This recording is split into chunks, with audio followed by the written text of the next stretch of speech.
खबर सामने आई है। जल जीवन मिशन घोटाला 2024 का ये घोटाला पूरा माना जा रहा है और इसमें अब जो सुबोध अग्रवाल रिटायर्ड आईएएस उनको जेल हो गई है।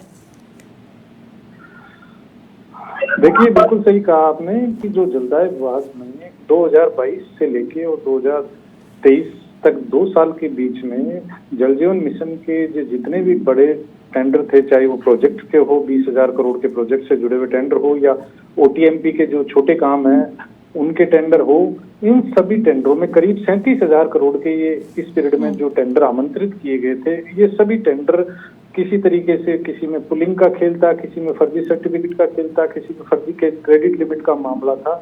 इन तमाम मामलों को लेकर जो जांच हुई, शिकायतें हुई, एक के बाद एक परतें खुली। पहले ईडी ने कार्रवाई की, ईडी ने पूर्व पीएचडी मंत्री है महेश जोशी, उनको लिया, उनके गिरफ्तार किया। उनके परम मित्र थे संजय बढ़ाया, उनको गिरफ्तार किया।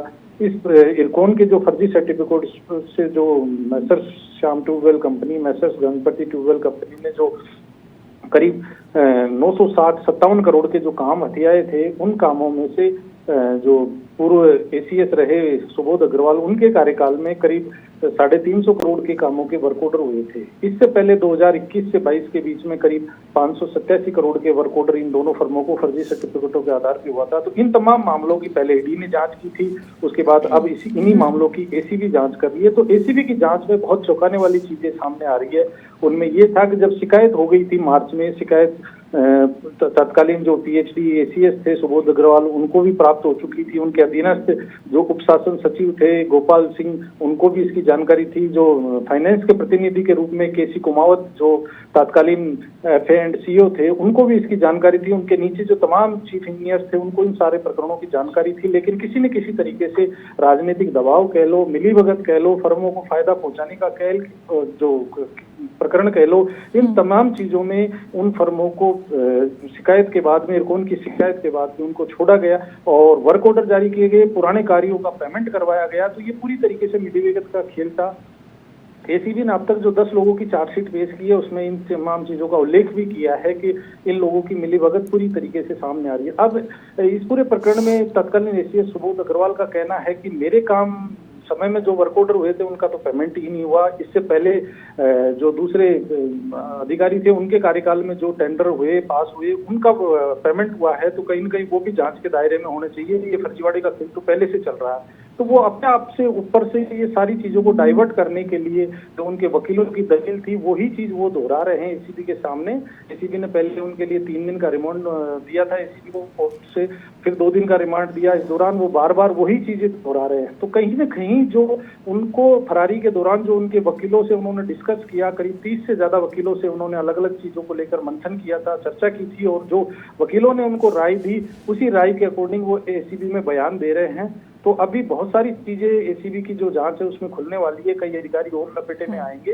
जी बिल्कुल। और सर, सबसे बड़ी बात सर कि 15 दिन के लिए अब जेल में भेजा है, 15 दिन बाद फिर से सुनवाई होनी है। इन 15 दिनों में क्या माना जा रहा है कि इस पूरे जेजेएम घोटाले को लेकर कई और नाम सामने आ सकते हैं, क्योंकि लिए भी हैं सुबोध अग्रवाल ने।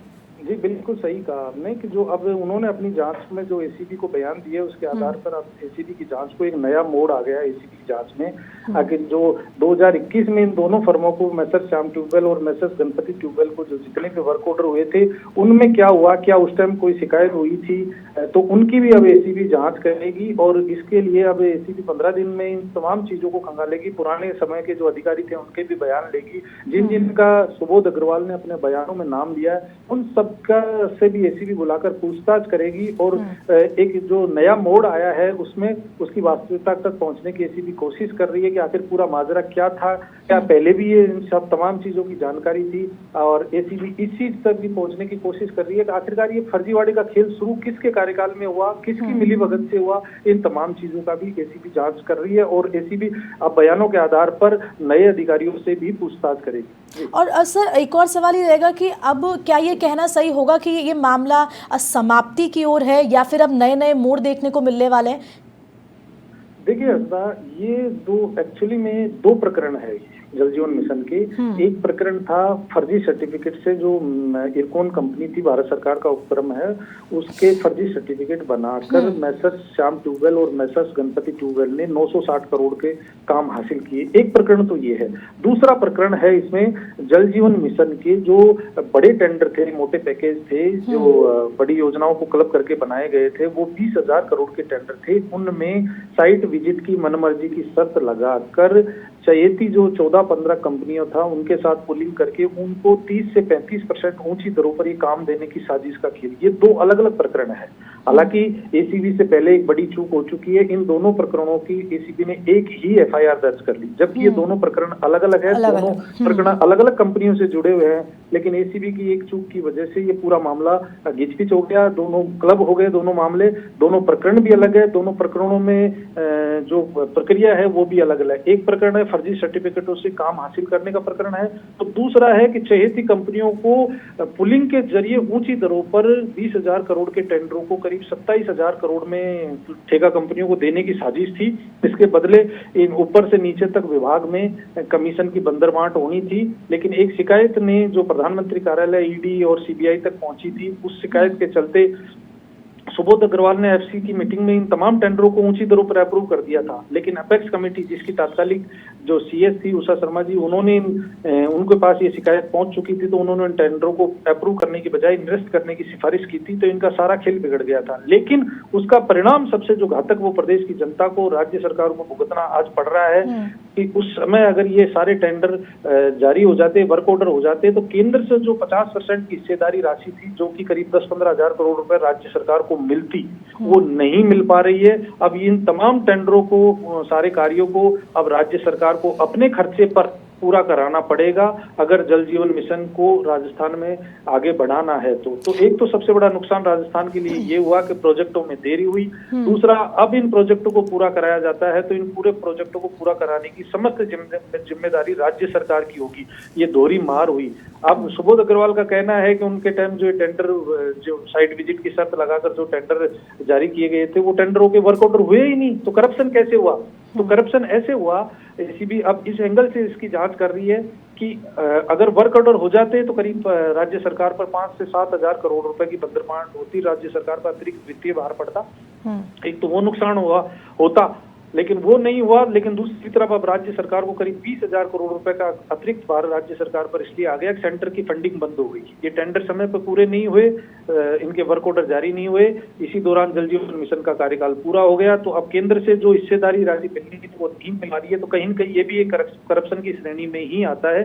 तो ये दो प्रकरण है जिनकी एसीबी अलग अलग जांच कर रही है, और इन दोनों प्रकरणों में लिप्त अधिकारी है वो लगभग सारे अधिकारी वही है। इसलिए एसीबी ने दोनों प्रकरणों की एक ही एफआईआर दर्ज कर ली, और उसी एफआईआर के चलते अब ये बचने की गलियां ढूंढ रहे हैं। और सर, दूसरी ओर लगातार समाचार प्लस ने भी चर्चा की थी इस चीज को लेकर, जब बीजेपी अगर कांग्रेस की बात करें, दोनों आरोप प्रत्यारोप कर रहे हैं, एक दूसरे पर ठीकरा फोड़ते हुए नजर आ रहे हैं कि बीजेपी ये कह रही है कि कांग्रेस पार्टी ने उस वक्त एफआईआर दर्ज नहीं करवाई और कोई जांच नहीं बिठाई, और अब बीजेपी कह रही है कि अब ये समाप्ति की ओर है, पूरा जो भी है, जो भी इसमें बड़े नाम होंगे या जिसका भी नाम शामिल होगा उस पर एक्शन लिया जाएगा। देखिए असुदा, ये बिल्कुल सही है कि ये घोटाला, ये फर्जीवाड़ा कांग्रेस सरकार के समय हुआ था, लेकिन उससे भी बड़ा सवाल ये है कि 2 साल से ज्यादा का समय गुजर जाने के बाद में राज्य सरकार की तरफ से इस मामले में कोई कार्रवाई नहीं की गई। सिंगल अधिकारी को सस्पेंड नहीं किया गया इस प्रकरण में, सिंगल अधिकारी को टर्मिनेट नहीं किया गया, किसी फर्म के खिलाफ कोई कार्रवाई नहीं की गई। तो वर्तमान सरकार में भी इस प्रकरण को किसी न किसी तरीके से संरक्षण मिला हुआ है। अब वो राजनीतिक संरक्षण कह लो या ठेकेदारों का दबाव कह लो, बड़ी कंपनियों का दबाव कह लो, सवाल अब तक इन दोनों प्रकरणों में जो भी कार्रवाई हुई है वो ईडी और एसीबी की कार्रवाई हुई है। और सर थोड़ी सी वक्त की कमी है, लेकिन एक सवाल ये भी रहेगा कि लगातार एसीबी, अगर हम पहली पेशी की बात करें, अगर हम पूरा सीरीज ऑफ एक्शन देखें तो एसीबी ने पहले 5 दिन की रिमांड मांगी, 3 दिन की मंजूरी मिली, उसके बाद 3 दिन की, फिर 2 दिन, आज भी रिमांड मांगी गई लेकिन खारिज कर दिया गया है। अब एसीबी का फ्यूचर कोर्स ऑफ एक्शन क्या होगा, क्या उनका रुख रहने वाला है? देखिए एसीबी का ये था कि एसीबी अभी भी इसलिए पूछताछ करना चाह रही थी सुबोध अग्रवाल की। सुबोध अग्रवाल जैसे भी है, जो रिमांड अवधि का उनका जो पूछताछ का जो एसीबी के कस्टडी का कार्यकाल है उसको इसलिए पूरा करना चाह रहे थे। जो समय मिला था वो इधर उधर की बातें करके, कल भी उन्होंने 2 बार अपनी तबीयत खराब होने का बहाना बनाया और पहले उनको जयप्रिया हॉस्पिटल ले जाया गया। इस दौरान करीब 2 से 3 घंटे खराब हुए। उसके बाद उन्होंने फिर से अपनी तबीयत खराब होने का बहाना बनाया। उसके बाद उनको एसएमएस हॉस्पिटल लेके गए, उसमें करीब 4 घंटे खराब हुए। तो वो कहीं न कहीं टाइम स्पेंड कर रहे हैं ताकि एसीबी कम से कम पूछताछ कर पाए। अब तक जो टोटल 5 दिन की एसीबी की रिमांड हुई है उसमें एसीबी करीब 32 घंटे ही उनसे पूछताछ कर पाई है टोटल ही।